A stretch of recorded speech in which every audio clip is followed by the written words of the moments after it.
I mean, it's kind of probably not any more film festivals because it's going to come out, soon. But it premiered at a big horror festival in Spain, and then it's played in about 12, I think about 12, 14 festivals already in different countries around the world and here too. So I think it's done with the festivals for now. So yes. You have it dubbed in different languages then?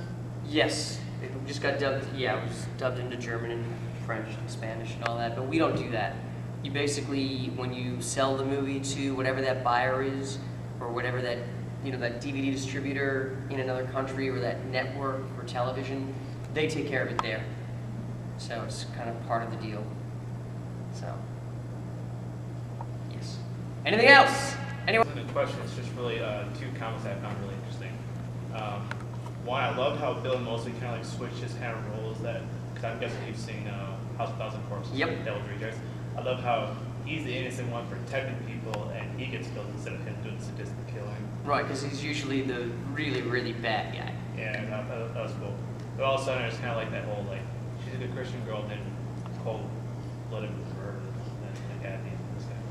Yeah, I mean Thank you. Thanks. Well, in the sequel, I mean, you wonder at times. I mean, again, it's a movie. There's some things obviously that aren't realistic, like the kid's got horns.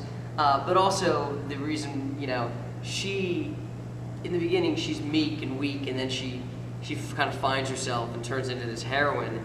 But you also, if we make the sequel, you find out why she can take all those hits and get back up, and she discovers something about herself that she didn't know, kind of thing. So the sequel that's being written or already has written is the same character. It's her, yeah. It's still her, and it's her going after the kid and trying to find out where. Because at the end, the kid's obviously still alive and gets shipped off to be with some other family somewhere, and so when they get in the truck at the end, it's kind of a precursor to, okay, they're now gonna try to hunt down this. I guess if you find out that the devil's real, you kind of might change your life and try to go save the world. So it's kind of that thing. Anybody? Will you have the same actors in the next one, the sequel? We will, if we do it, we'll have her. We'll have Sarah Thompson. We will probably have Matt Dallas. The parents are dead, but and then depending on how big the kid grows, we'll see. I mean, he's in it a little bit in the sequel, and then we actually have a story where the guy who you thought was the bad guy, the stalker, but it's the priest. There might be something where he has a brother, and it's going to be played by the same actor. So, but that's about it. Yes? Oh, and again, just another comment. I also kind of found it, when you think that Dallas's character is dead, I found that kind of funny how, again, because they were both in of squad together, how it's his dad killed him. So I thought that was cool. Yes. Does anybody else know about Kyle XY, know those characters, those actors? Yeah. So the guy who plays the father, for those who don't know, his name is Bruce Thomas. He was the dad in Kyle XY, and Matt Dallas, the boyfriend, was actually Kyle XY. So, and when we cast them, I didn't even know they were on the same show. Really? Yeah. No, they both came in to audition separately, and we thought Bruce did a great job. We thought Matt did a great job. I knew Matt was on Kyle XY, but I did not know that Bruce actually played his dad. That was a little weird, but it worked out. And then initially, and this is how, again, when you're making movies, and in the writing, and you're dealing with producers, and he did die originally, and then our main producer, the executive producers, basically said, he's Kyle XY, you can't kill him. You can't kill him. People are going to want to see him in a sequel. That's money. That's money for us. Don't kill him. And that's why he ended up not dying. But it was a monetary question. He will help us make money. Don't kill the kid. So. Yes. So creatively, you had a lot of people that were like, yeah, it's gonna make us money, so you gotta change this. You ever see that? There's a trailer in a movie theater where they have a James Horn phone call to ruin a movie. It's basically this writer going, yeah, go ahead, and the stuff just keeps getting more and more ridiculous, and he's standing by like a Ferrari, and he's like, yeah, do what you need to do. But it's like takes one phone call to ruin a movie. Because you have a lot of that going on. No, I mean, for the most part, I mean, it wasn't just, part of it was money and going, we could have a sequel and it's Matt Dallas. But the other part is it did make sense because a lot of people liked his character. You know, when we tested it, we showed it to a few different audiences, and they liked his character, and so it wasn't something where, it wasn't a real, as the director, and even my buddy who co-directed with me, the writer, we weren't, you know, no, he can't live. We weren't so upset by it. You know, it made sense financially, but it was fine with the story. We were okay with it.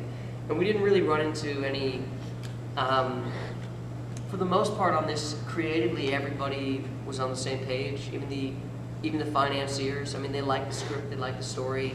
There really weren't that many changes, so. Yes? Wouldn't it also be kind of, well, like you said, it just kind of like works out the fact that he lived. Wouldn't you think that also maybe like, if he did die, it kind of would have been a little too much of a cliche, maybe that like, guy tries to save the girl. Because the boyfriend always dies, or the girlfriend. The boyfriend always has the, oh, he's dead? Oh. Yeah, no, that's true. And we tried, you know, look, in the beginning of this movie, we know we did it when it was being written. We used like almost every horror cliche in the world. It's the babysitter, she's getting phone calls, you think it's when a stranger calls, you know. And then obviously there's a twist and it turns into almost an action movie with horror. And so that's what we wanted to do, that was our intent. And for the most part, the twist works. I mean, everybody kind of thinks there's something wrong with the kid, no matter what. Oh, the kid's kind of creepy, why isn't he talking? But I'd say about 90% of the time, people don't expect when that comes off. They usually don't expect it. So we knew we were going into some cliches in the beginning on purpose, and then after that, we just tried to make sure we just hit all the cliches. I mean, just destroyed every cliche we could from that point on. So, I mean, when that dad character takes over the movie, we just, obviously, you see, we just let him, you know, that character drives the movie once you find out what's really going on. So. Movie making questions, grizz1a people, anything? What was the budget of this film? The budget of this film, it was just over $1 million. So, but I mean, then there's the budget, then there's things called prints and advertising costs, which come in afterwards, and then dealing with distribution, and then when you're selling your movie to different markets all over the world, you know, sometimes you have to pay for those prints to be made, or those. So even though you might think you're done with your movie, especially when you start making films, you know, you think, okay, I'm done with my movie, so we don't have to spend any more money. But that's not the case. And after you make your first one or your second one, you kind of realize that there's, you know, you have your budget to make the movie, to put it in the can, and then you have to understand that more money is going to be spent, and you just got to deal with it. And so if you're actually part of the group that's going after investors or people to help finance the movie, you need to make them aware of that so everybody understands in the beginning. There's nothing worse than having an investor for any business, and then you do the job, and then you got to go back to them and go, ooh, you know, we need another $300,000. So you don't want to be in that position.